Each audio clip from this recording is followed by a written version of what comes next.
Put on your tinfoil hats because we're going deep into conspiracy territory today, folks. The Legend of Zelda is one of Nintendo's most renowned and beloved IPs, and is currently one of their top performers on the Switch. As a result, they are capitalizing on that momentum to Kingdom Come. So, on the first full direct in a year and a half, did they finally show us the sequel to the franchise's best performing game? No, we got spin-off DLC and a remake of a 10-year-old game. Oh, and Joy-Cons that sold out in seconds. Despite Breath of the Wild releasing a full 4 years ago, Nintendo still hasn't announced the release date of the sequel or given us anything other than a teaser. It is absurd at this point that we have such little information regarding the sequel.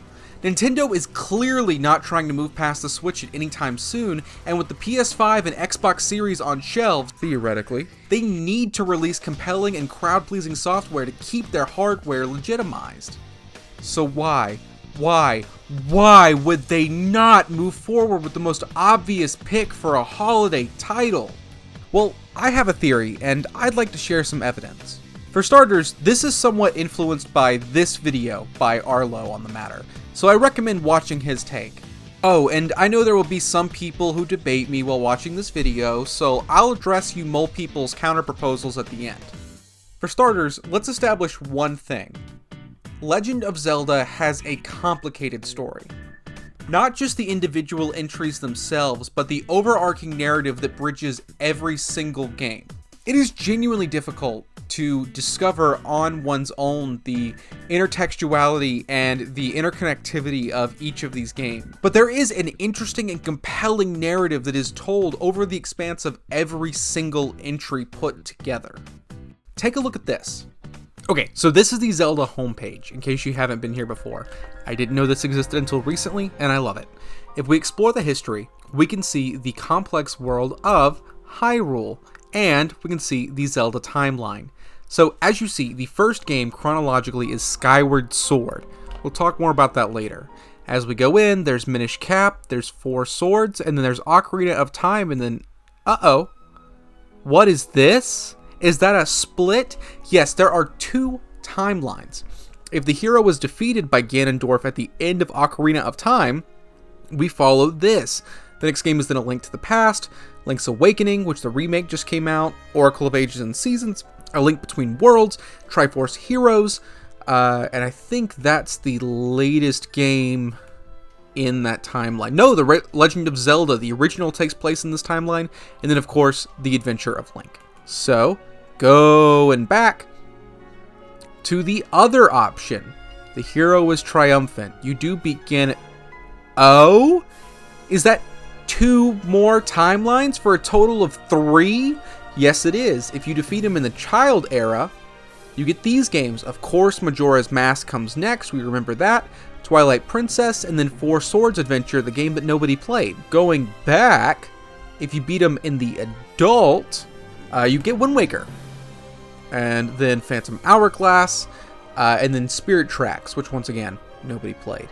So this is important for establishing the lore of Hyrule, but how does this factor into my point on the whole? Notice anything missing? Yeah, Breath of the Wild isn't on there. So either Nintendo doesn't know how to make it fit in the timeline after 4 years, or they're keeping us in the dark intentionally of where it fits. Considering this is a multi-billion-dollar company with a lot at stake, I'm gonna assume it's the latter. Breath of the Wild, we know, takes place tens of thousands of years in the future. This alone doesn't necessarily mean anything since we really don't know how much time progresses between each Zelda game. So theoretically, that could just make it fit anywhere. There's one problem though. It features elements of all 3 major timelines.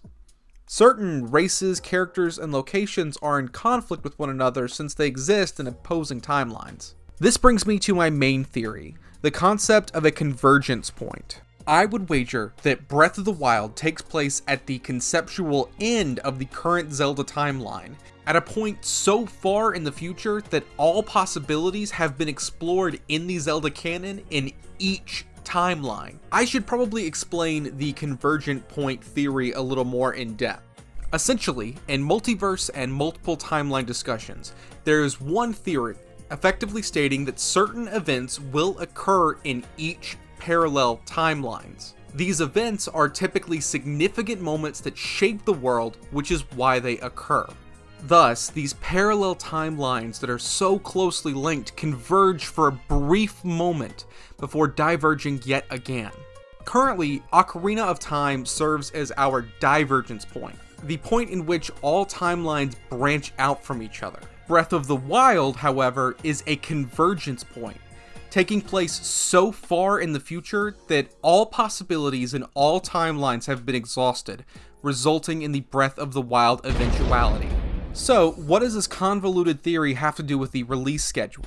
Age of Calamity is the prequel to Breath of the Wild specifically, telling the story of the rise and fall of the champions, as well as a what-if scenario of what would happen if the champions and Hyrule were saved. Thus, releasing it in between Breath of the Wild and its sequel makes sense to continue drumming up hype for the franchise and add some narrative flavor. Skyward Sword, however, is weird. Not only did it not sell well on release, but it takes place at the beginning of the timeline.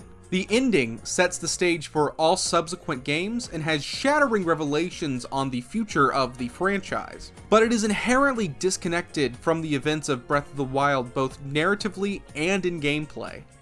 However, the ramifications of the story is what's important. If I am writing an end to a story, I want to make sure that my audience understands the true significance. Considering Skyward Sword came out a decade ago and sold 18 million fewer copies than Breath of the Wild, there is guaranteed to be people who have no idea what happened in Skyward Sword, but do know what happened in Breath of the Wild. Without that context, the chronological ending of the franchise is going to feel much more hollow. I posit that the reason Nintendo is so scant with Breath of the Wild 2 details is so that they can educate the fandom as best they can with Skyward Sword, while also keeping Breath of the Wild relevant through continual support of Age of Calamity. Now, like I said, I know there are people screaming, Breath of the Wild just isn't done yet, it takes a long time to make a Zelda game, take a shower, West your family misses you. First, never argue with me. Second, that's not necessarily true. Sure, building a Zelda game from scratch is a difficult process, but this is effectively an asset-flipped property. This means the majority of what they have to do is just to write the thing. The actual programming time is cut down dramatically. Look at Zelda production history before now. Between Ocarina of Time and Majora's Mask, there was only a 2-year gap. Why? Because Majora's Mask is an asset-flipped title. Asset reusing or asset flip titles don't need anywhere near the same amount of dev time, so I'd hazard a guess that the game is already done cooking, or at least could be if they were interested in having it done.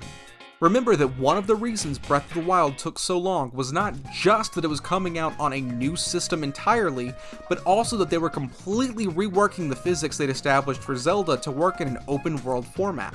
Therefore, I think it's pretty obvious that what Nintendo wants is for Breath of the Wild 2's story to resonate as much as humanly possible with the player base, in order to maximize audience retention and satisfaction. A big complaint with Breath of the Wild was how small the narrative elements were compared to other titles.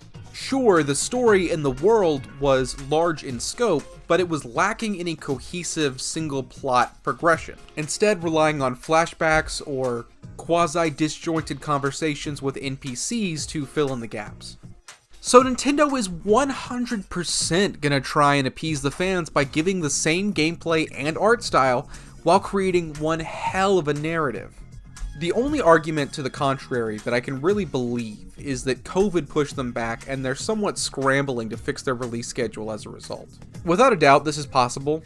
Pandemics are crazy, but then again, the development time needed for a game of this magnitude is small enough that the finishing touches could have been put on this game before the pandemic.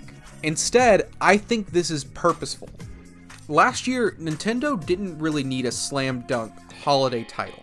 Yes, it was coming out against the PS5 and Xbox Series, but the stock shortages were so bad that almost no one got one anyways, and there were no real games to buy for the system. Stock issues notwithstanding, Nintendo knew they were not going to be competitive on a holiday release against consoles coming out. Instead, they chose to focus on March to release one of their heavy hitters, Animal Crossing New Horizons, which happened to drop at the absolute perfect time. They could then have a much more sedated holiday season focusing on Age of Calamity and Pokemon DLC, and try and focus on software sales rather than hardware. 2021, however, is a much more competitive landscape. PS5s and Xbox Series are going into more and more people's homes, meaning that the winter holiday is going to be ever more crucial. And I don't think Nintendo expects a Skyward Sword remaster to sell quite like a brand new Zelda title will.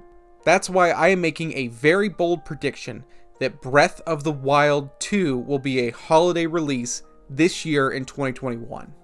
So, what do you think? I was a little bit tongue-in-cheek and also a little bit more rambly in this video. I hope you liked it. If you did, please let me know down below. If you're enjoying these videos, please consider subscribing. I know it's a slightly new direction for the channel, but I am very excited to go down this road. And like we always say here, I hope to see you around sometime.